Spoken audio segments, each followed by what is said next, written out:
Hello. So we are going to, so by the way, I'm Harini and that's Neelu. And we are going to talk about build security in.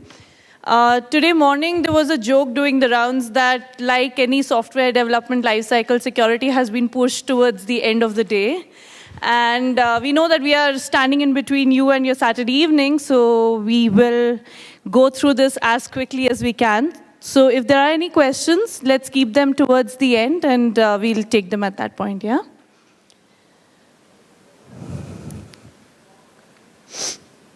So what is, when we say build security in, what is it that we are trying to talk about, right? Let's get that out of the way. What we refer to as a security sandwich. It's not that nobody thinks about security. We think about security. We talk about security discussions in the beginning. We have infrastructure that we think about, a WAF or a firewall being set up. You'll think about what are some intrusion prevention or detection systems to be put in.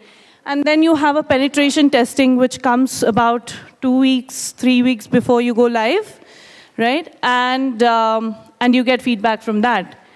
But there is a lot of filling that happens in between somewhere, right? Like your development, your testing, your analysis, your changes, and the evolution in each of these.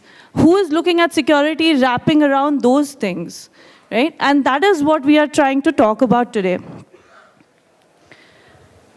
Anyone has seen this before? Any security talk, this is one of the starting slides, right? This is essentially a list of breaches that have happened over the years.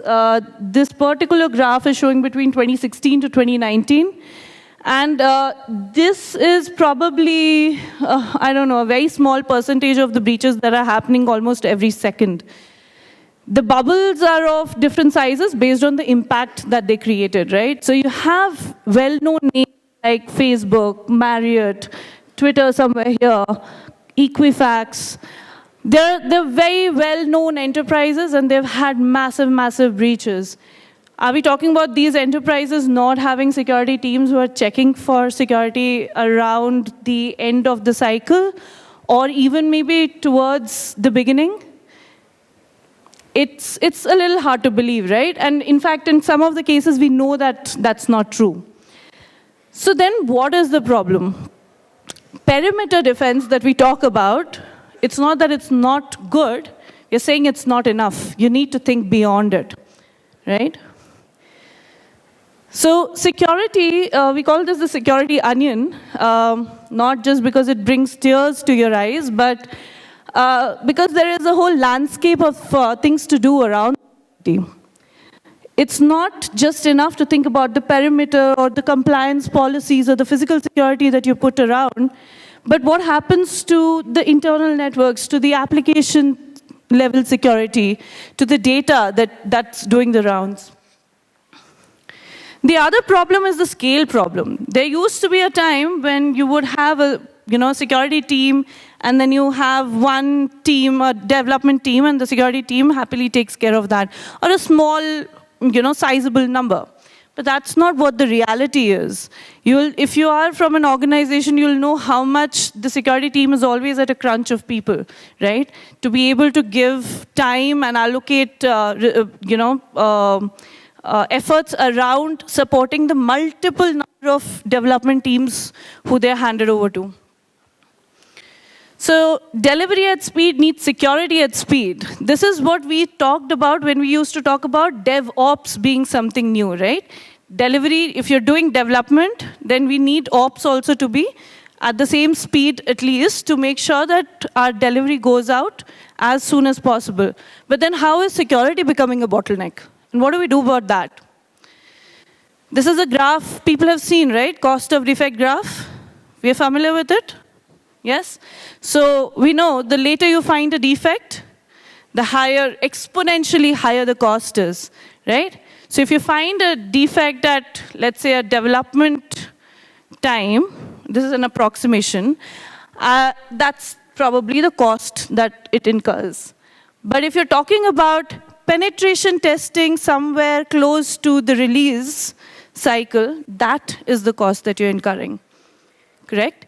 And very honestly, even from my personal experience, I've seen project where the only way to really fix a bug which penetration testing caught was by changing the architecture. And we all know what that would cost, right? To add to all of this, this is an evolutionary world. IT has never been static, technology has never been static. And it will evolve, and it is a given, right? All these different things, when we moved to Agile from Waterfall, what happened to the design? The design had to be Agile too. You had to keep evolving. You had to come up with features, and you won't have an upfront design of the whole system that you know will happen, but you keep evolving, right? Because that is what Agile does. You need to incorporate changes. You need to incorporate new features, and that keeps changing. So what happens to security? What used to happen traditionally, right, you would have everything up front. If anything changes from that, the analysis around security all goes wrong. Now, that is not something that we can still go ahead with. When you look at serverless architecture, things moving to cloud, right, there are challenges and there are also options that you get along with the cloud natives, right? For example, what about permission management, secrets management, data that sits on cloud? What is the security that wraps around that? When you talk of containerization, patching, what about the container that you're using? How do you know that it is not injected with some malicious stuff in there? How do you keep the integrity up, right? Or when you talk of evolutionary architecture, specifically, let's say microservices, you're breaking things down.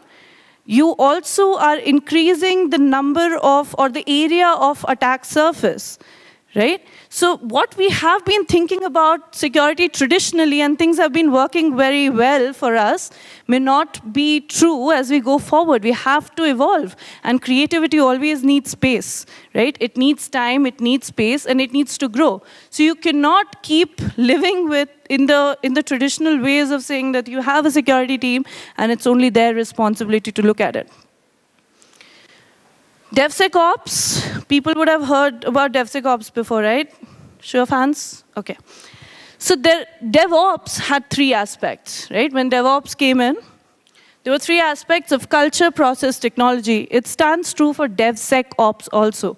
Now we are saying that security needs to move in the speed of DevOps, right? It holds true in the three aspects as well. When you're talking of culture, how do you create a high-trust environment? How do you give enough space for things to fail and fail early and get feedback and move forward, right? How does it become everyone's problem, not just a security team's problem, right? When you say process, automate as much as possible, same thing as DevOps, right? But it does not mean that you just automate something in a snapshot in time and you're done with it. It needs feedback, it needs to grow. And of course, technology that will support this to go forward. So that brings us to what we call as build security in. So security is not a product. It is practice, right? It is a practice that you bring in.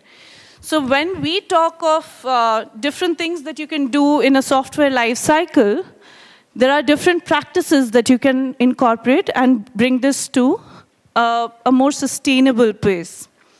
So you have things at the pre-development level, like your planning and requirement analysis and design and things, and then you enter your CI/CD, more continuously changing your code, building, deploying.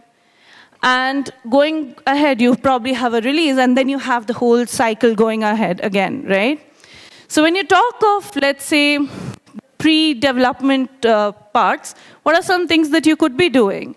When you talk of planning, plan for security as well. You have your stakeholders, development team, and you need to go forward and make sure that they have the right kind of training and the skills to take everything else going forward also. If your development team doesn't understand what, say, let's say injections are, or cross-site scripting is, or what a host means, and things like that, it's really not helping to utilize their skills going forward from there.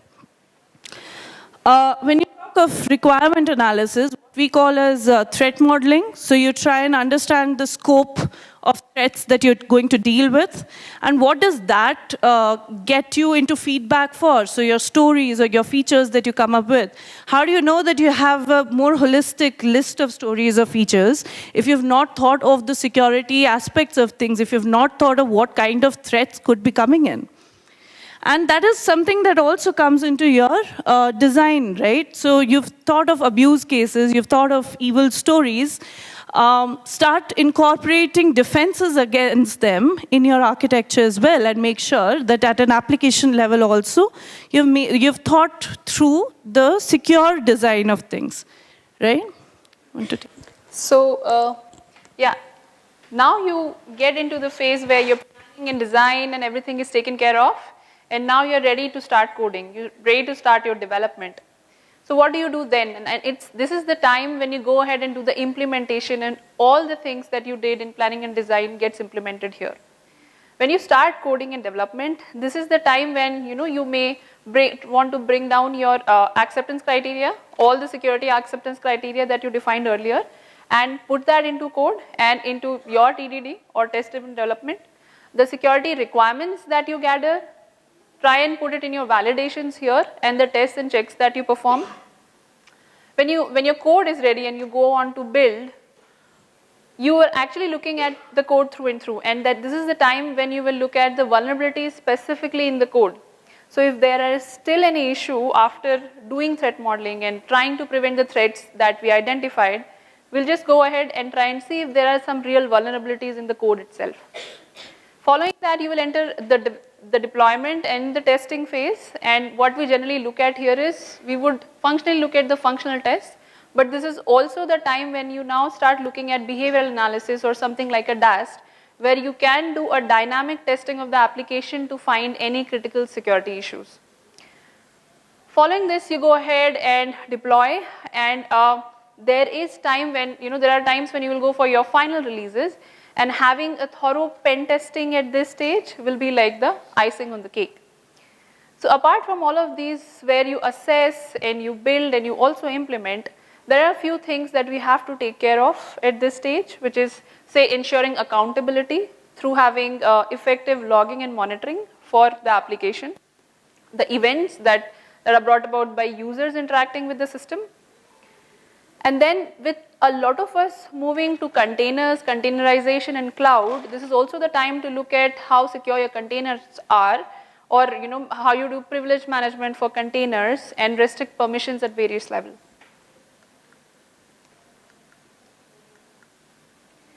So we talked about a lot of things in the previous slide itself, where there are various stages through which there's a lot that we can do. And this can be either manual, can be done manually, or some of this can also be automated. But it's always good to have the balance of the two, because there can be pros and cons to the manual as well as the automated assessments and checks and threat modeling that we perform. Now what happens essentially in manual is that you might be able to find the most relevant and critical issues in the application through all that you perform manually. But the flip side is that you require skills. With automated, however, you will have extensive coverage, it will be faster, but some of the logical issues might get missed. So this is the delicate balance that you need to have when you're actually trying to build security into the software. Now that your code is ready, now that your designs are done, so we were talking about the planning, requirements and design phase. This is all that we do before your code is still there. What do you do in the pre-development phase? What are the few things that you can look at in terms of your design, or when you're actually implementing it? One of the best ways of doing that is by securing your defaults itself. And how you do that? You create, or you make it actually difficult for the developers by setting some secure defaults so that they don't end up making any mistakes. So that making mistakes is actually more difficult, and they need to take explicit actions for doing that. One another potent way of achieving this is by setting security low bars through various things. Say for example, you can define guidelines in your organization when you're coding for in-house, or when you're developing for your clients. is that all passwords will be hashed, and they'll be hashed and salted in a certain manner. For hosts and network, you can define guidelines for hardening and configuration and whitelisting the access control and all of that. So there are various things that you can do, and it might need also to be aligned to your organization's security policy. One of the other very relevant things that you can do at this stage when you're still at the design, say when your design or your initial design is ready. So if you remember that Hani was talking about that it's an evolving world and the designs may eventually change when new features come in. But when your initial design is ready, there is a lot you can do through threat modeling, is when you actually go ahead and assess your design for threats that it may have. And how do we do that? You can just get into a room with your whole team and do some evil brainstorming around that initial design that you have. Go ahead and figure out what are the components you have, what are the data points that we're talking about, the users and actors of the systems that are there. Then try and figure out what all can go wrong. And this is what we are talking about, is all the abuse cases or the not so happy path scenarios that we generally do not tend to discuss. Once that is in place and you know that, okay, these are the threats that could be for my application or feature, go ahead and figure out simple remediations or alternate controls that you can put in place for this. This might be a time to involve a security expert if needed, depending on the complexity of the problem. And then give yourself some soft deadlines so that you can achieve it. So now we move from the pre-development phase to the development phase, where your initial design is ready and you have figured out what your secure defaults are going to be, how you're going to threat model it, what are your threats, and try and prevent that. And this is the time to go ahead and prevent that at the logical level through the code. This is everything to do and completely through the code that we will be doing while coding the application and building it. So when we go ahead and, so one of the most important things that we can do here is dependency checking. When we actually develop an application, as if any of you are into development really, you will actually see that there is a smaller part of the code which is the custom code, and the bigger portion of the pie often becomes some of the dependencies, some of the frameworks, some of the libraries, third-party libraries that we may use, and they often come with their own set of inherited known issues or vulnerabilities that they have. And this is a good time to map that and detect those vulnerabilities and prevent that from happening. And you have a lot of tools to help you with that, which we will take up later. The next step would be to go and review your own code, the custom code that you have, and find what vulnerabilities that may be there. And at this phase is the time when you will find some of the more sophisticated issues, say for example, buffer overflows, or you could be having injection flaws of some kind, command injection or SQL injection, cross-site scripting. In fact, all of these buzzwords that you hear, this is the time when it's the time to assess your code to find that if it is there in your custom code. And remember to have the code sanity around it and see that your developers are actually not checking in secrets into the code or any client data for that matter. Now a lot of this, and luckily for us, each of these can actually be automated while you're developing. The good thing about that is that any kind of automation gives you the affected lines of code. It will give you extensive coverage for, in terms of all the instances that are affected, which are the lines of code, and all that level of detail, and it is also faster.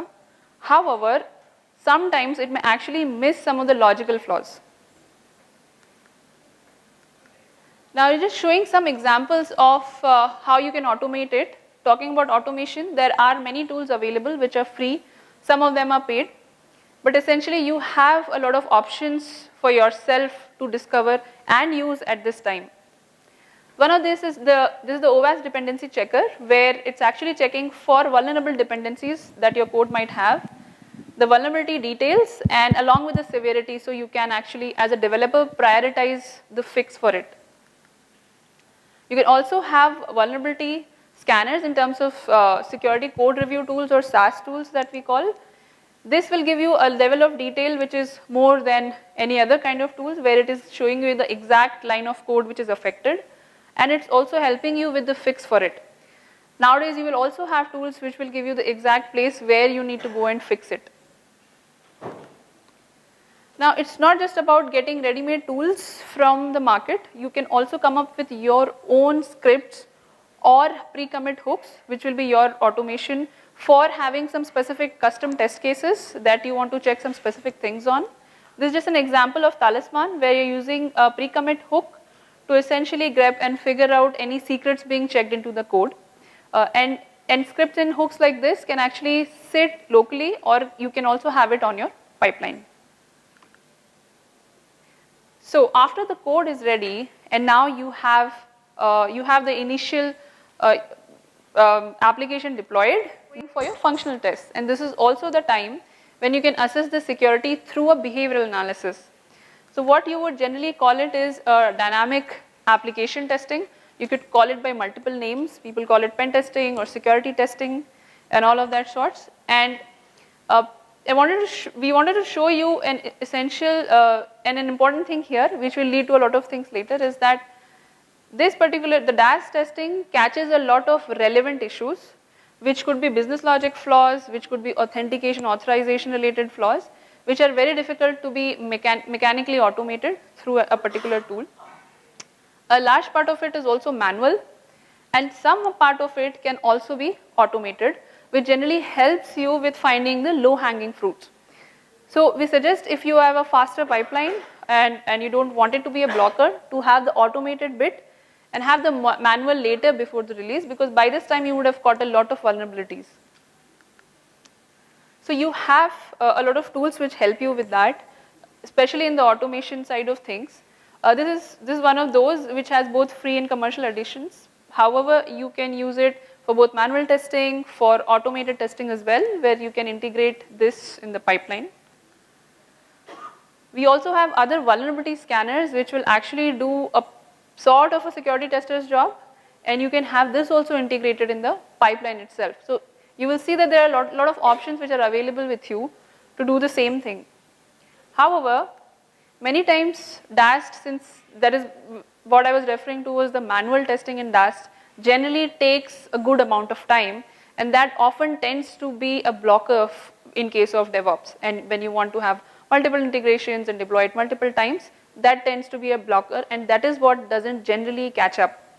And for that, you have modern solutions like IAST, which is more interactive application security testing.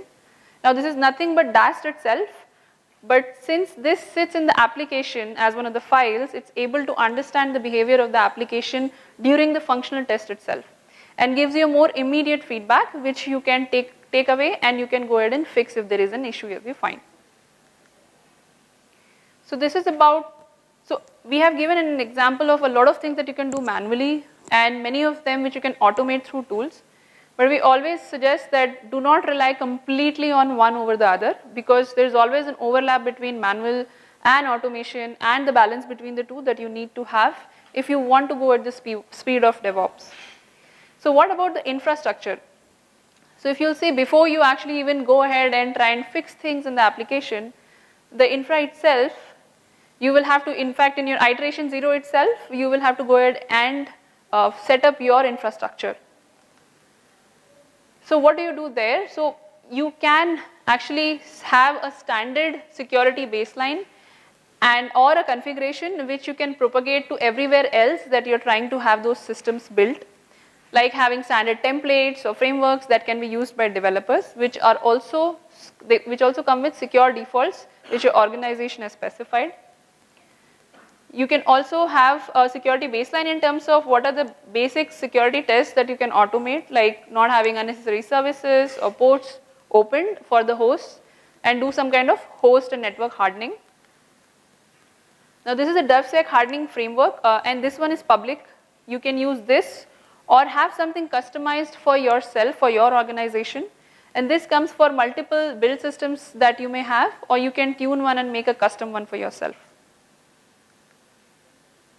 So as I was talking earlier also about us moving into having containerization and moving into cloud, and our environments keep changing a lot.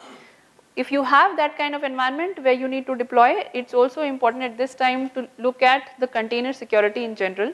You can do a lot of it manually, the privilege management, looking at preventing container breakouts of any kind and all of that.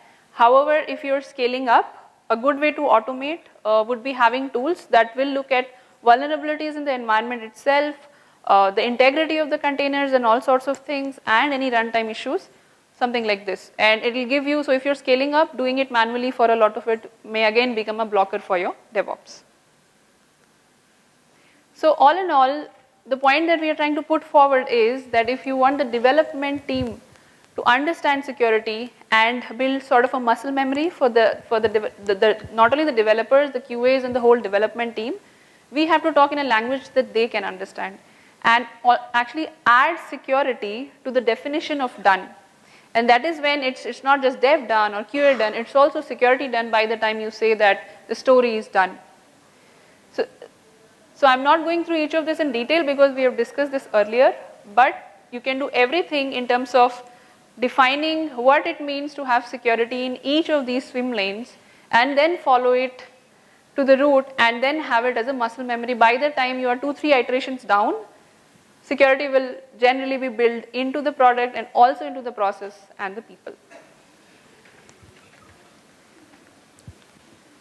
So one quick thing, these slides will be uploaded on our website. So if you guys are looking forward to see, we know that there are a lot of text and information there.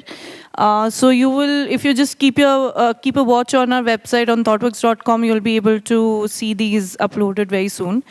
And also the tools that we have been talking about, they are not the only tools which are there. Of course, there are many, many other ones also. We just wanted to give some example. So we took some of them and we have, between her and me, we have had experience on the tools that we showcased over there. So we thought we'll talk about that. So we thought that it might be nice to talk about, like, we're talking of all these different things that you could be doing, right? But what does a pipeline probably look like? And the suggested pipeline that we are showing here, of course, makes a lot of assumptions of the posture of your application and your project, and there are always many, many constraints around it. But this is one way of doing it. So you might be familiar with what you see on the top, right? You build, unit test, integration test, deploy, test environment, functional test, and maybe deploy to a higher environment from there.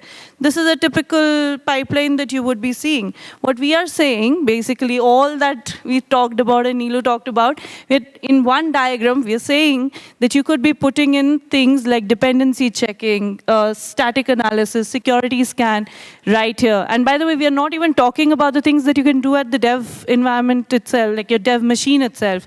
You could be putting in hooks that check for things so that you don't even like check in something which is malicious, right? Of course, you could do that too. But in a pipeline, you could have these kind of scans which are in place. So what that means is if anything over here doesn't work, it doesn't even get deployed to a test environment. And you know about these issues as early as the code itself, right? And even the unit test and integration test, by the way, you could be writing. So if you have done your threat modeling and you have thought of issues that can happen, talking of the test pyramid, not everything needs to sit on the black box test, right? You could be writing unit tests, you could be writing integration tests to cover those scenarios as well. So you could be having them as well, giving you some feedback on security. Now, when you have deployed, because DAST environment needs a black box, so a deployed code could be checked here, right? And it doesn't go to a staging if things fail here. Correct? So a quick demo for this. Sorry.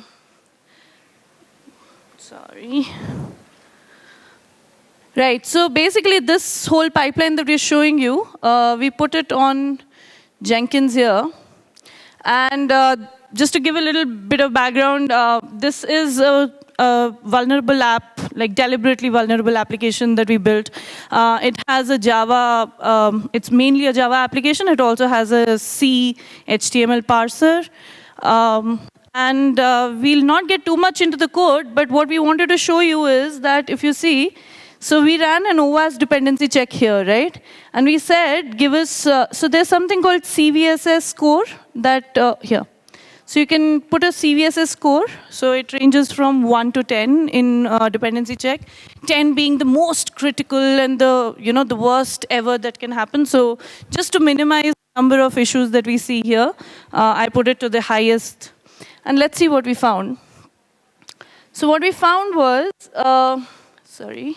this is the report from dependency check, right? And what we found was there are these few issues which were reported at 10 CVSS, okay?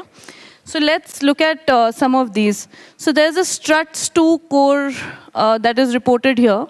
And what it says is that if you have struts of a certain version, struts2, it can actually allow attackers to do a remote code execution. So to see more details, you can click on this, CVE. CVE is Common Vulnerability and Exposures.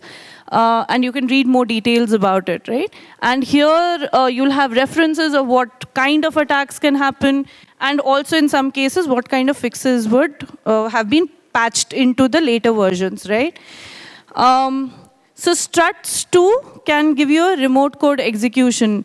So this is, struts is something that I'm using in my Gradle build directly, so that's what it has reported. But the other thing I wanted to show you was that it also found something like Jackson data bind. Now Jackson data bind is not directly used in my build file. So where it came from is I'm using a Spring Boot, and the transitive dependency of that is this, is Jackson data bind. Now, how many of us know all the libraries that we are using in our application, in whichever project we are on? Imagine the transitive dependencies of all those, right? It's almost impossible to do this manually. You can't do dependency identification of vulnerabilities. It's just impossible. So definitely automate this, right? So it reported that. Now coming back to struts issue that we saw, the remote code execution problem that can happen. Does anyone know of a breach that happened around it? A really big breach? Equifax. Same thing, Apache Struts. What happened was 148 million of US customer data and 15.2 million UK customer records were stolen.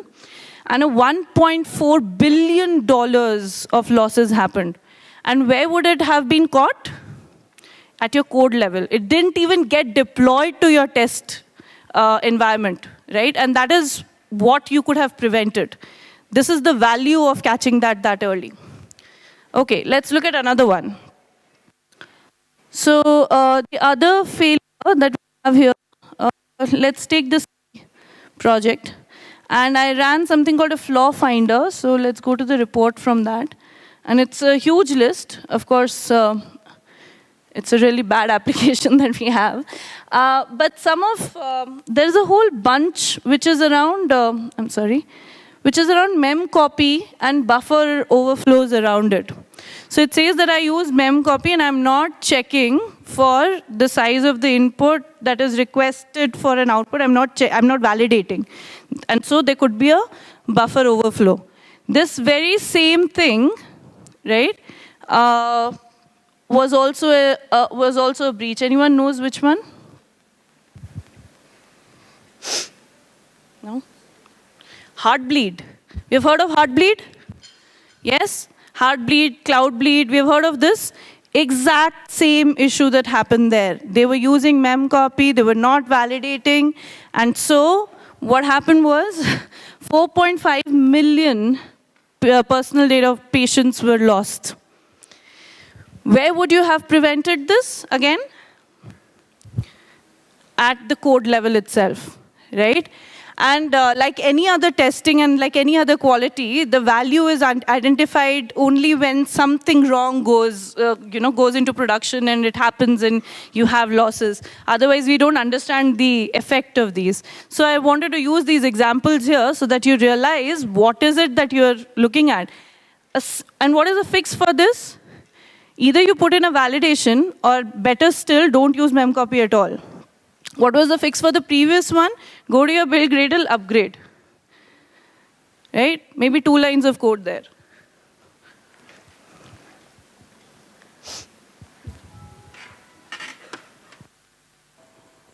So with all of these demonstrations and all the pipeline that we showed, the people, process and technology, once you have all of that in place, what are our takeaways actually? And at the end of the day, what should we do in general? Like sort of we have tried to have some kind of first principles around this.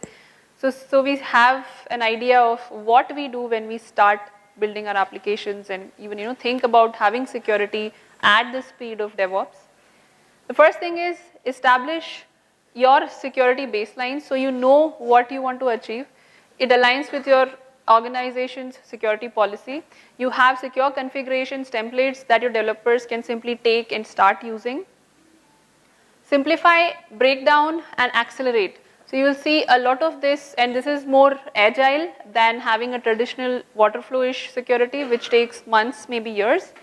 In this case, try and simplify your process so that your development teams can adopt, break it down into smaller chunks so that you can measure it, and accelerate it at the right times, having right kind of human intervention so that you are assessing it in the right manner and also prioritizing what you need to fix rather than having the whole mountain of defects and not being able to fix at all. Automate when in code. So when you're actually trying to build it and everybody is in a hurry to build, that is the time when you automate it so that it becomes completely seamless. Ensure timely human intervention so that you do a right kind of assessment and you know the real security posture of your application rather than assuming that, okay, I have a bunch of tools and I should be secure. And lastly, it is for all of us to understand that when you want security to move at the speed of DevOps, it is actually everybody's responsibility to have that muscle memory of sorts to build security into your application through every single stage of the application, right from planning, design, to coding, building, testing, and deploying. And maybe even maintenance through your logging, monitoring, and all of those metrics that we gather. So it is everybody's responsibility at the end of the day, and everybody can do something to build security into the application. That's all from our side. Thank you. Are we doing on time? Time? We have time? Yeah, we could potentially take two questions.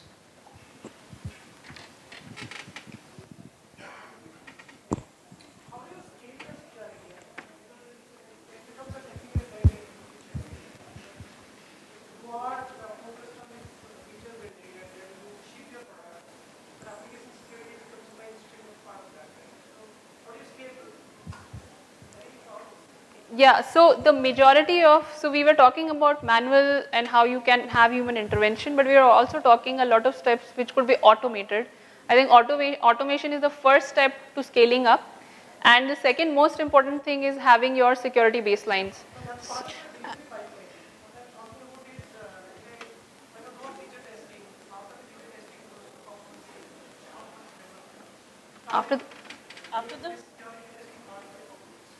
After the QA testing?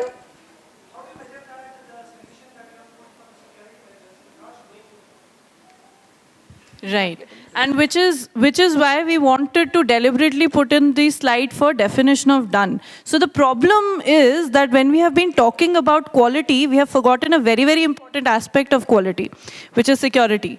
So your story is really not done. Your feature is really not done if you have not thought about the security aspect of things in there. So when you say slowing down, the challenge that is thrown over there is that what was the measurement that you were having earlier? Because when you say that your feature was complete, it wasn't complete without having these things in place, right? So the best way of doing this is that you spread it out. You can't have one big effort, chunk of effort coming at a certain point and clearing of tech debts, as you said. The point is to say that when you talk of features, and which is where maybe a threat modeling or something can help you to really define the scope of what you're picking up. When you estimate and you say that this is a 2-pointer, maybe it's not a 2-pointer, maybe it is a 3-pointer because you did not think about security around it. And that is how you scale, because you're wrapping everything with security and go forward from there. And so you estimate also, the scope of the delivery that you're making, you estimate based on that. Does that answer your question? Actually, if you go by the spirit of starting everything from the very beginning, by the time you actually come to that stage, you will not have too many security bugs to fix. That is the idea.